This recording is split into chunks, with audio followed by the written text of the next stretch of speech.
Welcome back. Okay, this is the third of 4 videos on things I learned from this year's Medicare Annual Election Period. The first thing I learned, if you missed it, was the messaging is confusing. People aren't entirely sure what they're looking at and how the coverage that's being advertised relates or compares with the coverage they already have. Sometimes you're looking at apples and oranges and you don't realize it. The second thing is the telemarketing is getting worse. That's an actual serious problem right there, as far as I can tell.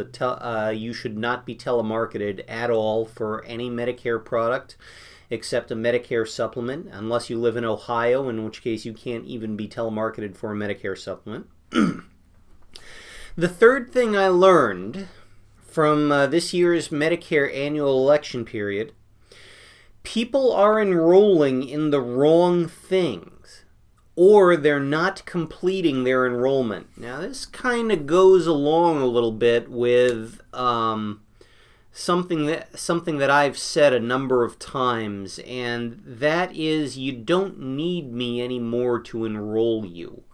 My job, traditionally the job of the insurance agent or the insurance broker, was to find a need, find a way to meet the need, and then help you meet the need. These days, a lot of people are doing that themselves. That's kind of one of the reasons why there is so much advertising out there. The insurance companies know that you're going to be looking yourself for it. The problem is, there's a lot. First of all, while you can enroll direct on Medicare.gov's website for a Medicare Advantage plan or a prescription drug plan, a lot of times you would go to the company's website, and those aren't always the easiest things to enroll into. For one thing, the enrollment forms, and these are something my people in my field take for granted. We know exactly what these forms look like. We know what boxes to check. We know how it fits your situation. But you've never seen a lot of things like this before. For one thing, plans have multiple names to them, and the names can be very similar to one another. And you'd think they'd be going good, better, best, but that's actually not what it looks like. Instead of seeing, if a plan has 3 options and you see good, better, best, you don't actually see those words. You'll see something like, instead of good, you'll see value. Instead of better, you'll see valuable. And then for the third, instead of seeing best, you'll see excellent. Now, there's no way to tell. It's like going to your favorite coffee shop these days. You can't ask for a small coffee. You got to get a tall coffee. You can't get a large coffee anymore because large is the new small. Stuff like that. So it's important when you're actually looking at plans that you match it up.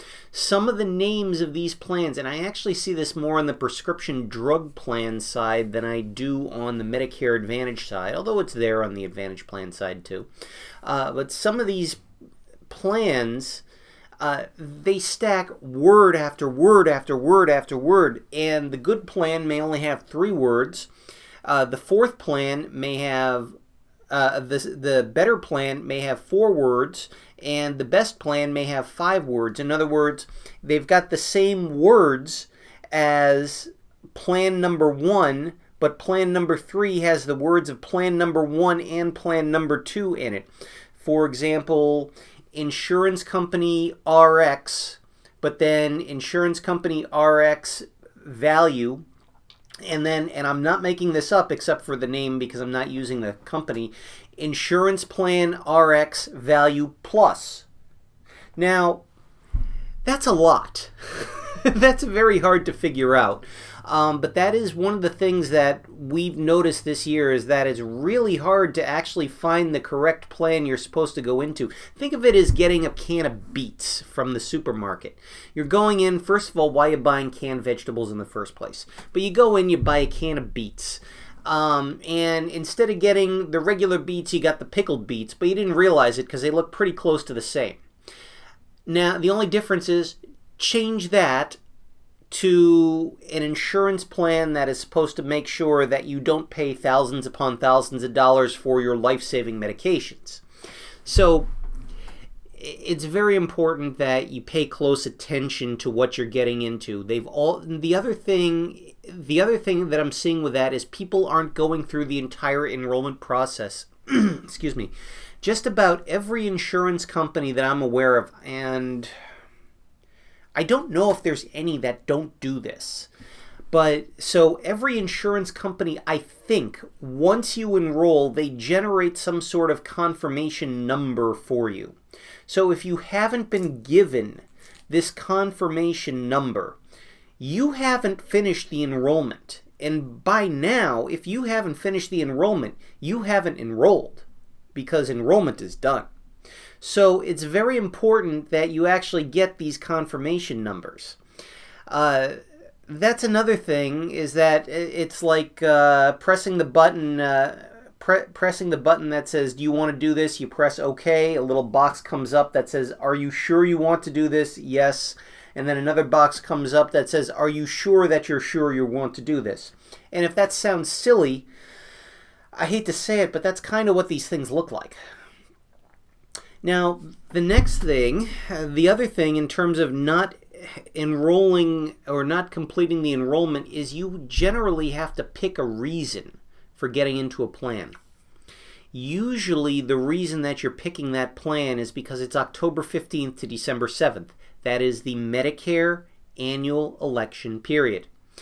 Sometimes companies are not going, just about every company, I know of one company specifically that actually takes the reasons off, which could open up other issues, but for the most part they'll have the reasons on the site, but they won't have the I am enrolling during the annual election period, October 15th to December 7th site. Some companies do, a lot don't. The reason why is because that's the reason you're enrolling.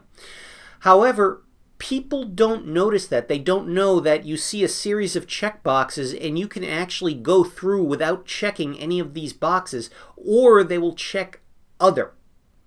And if they check other, or none of these statements apply to me, if they do that, what's going to happen next is within a couple of days, they're going to get a phone call from that prescription drug plan or Medicare Advantage plan saying, why are you doing this? And as a broker, I wouldn't be told that you're getting this call, and this wouldn't happen to me anyway, because I wouldn't be letting you enroll yourself. But if this happens to you and you check that box, I would hope that you would answer the question properly. The reason I am enrolling is because it's October 15th to December 7th and I want to change. You'd be surprised how many people don't answer that on the phone, and that can lead to problems that sometimes we need to try to fix. Unfortunately, sometimes that's the first time I meet a person. As a matter of fact, I just got one of those a couple of days ago before the holidays. So this sort of thing actually happens more than you think. So when you are enrolling yourself, it's great that the insurance companies are letting you do it, but the things on these applications can be very cumbersome. You've got to make sure that you know exactly what you're pressing when you press these buttons. And sometimes the option, especially during the annual election period, the option for enrolling into a plan is actually not listed there, and sometimes you can just click through and they're going to know that that is actually the proper thing to do in that particular case. Not always, but you'd be amazed that it's more often than just a few companies.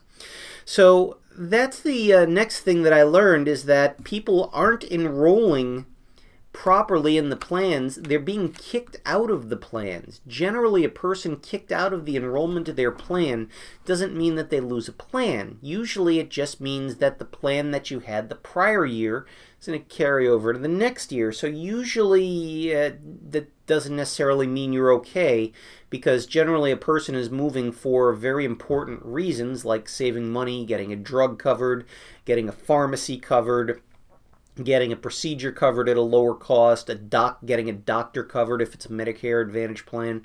But these are things that we really want to make sure that our clients get done, and we generally handle these things. So my point of this, the thing that I learned is I'm seeing a lot of people that are enrolling in plans and the enrollment is not taking, either because they never actually finished it or because they didn't press the right button and they suddenly got the wrong plan, and that could have problems. So make sure you look at it. If you're working with the services of a broker or an agent or someone with a company, make sure you contact them, have them walk you through the process, or do it themselves if they're able to. If it's us, we'll most likely do it ourselves for you. But just make sure there's a lot of inner workings of these Medicare plans, and we want to make sure that you get them in properly. So that's it. So that was the third thing that I learned from this year's annual election period. Stay tuned for our fourth and what's probably going to be our last. If I think of a fifth one later, or another one kind of comes up, I'll bring it up and continue it. However, I really do think that there's just four that I really wanted to bring to your attention right now. So thank you very much. Tune in a couple of days for the next one.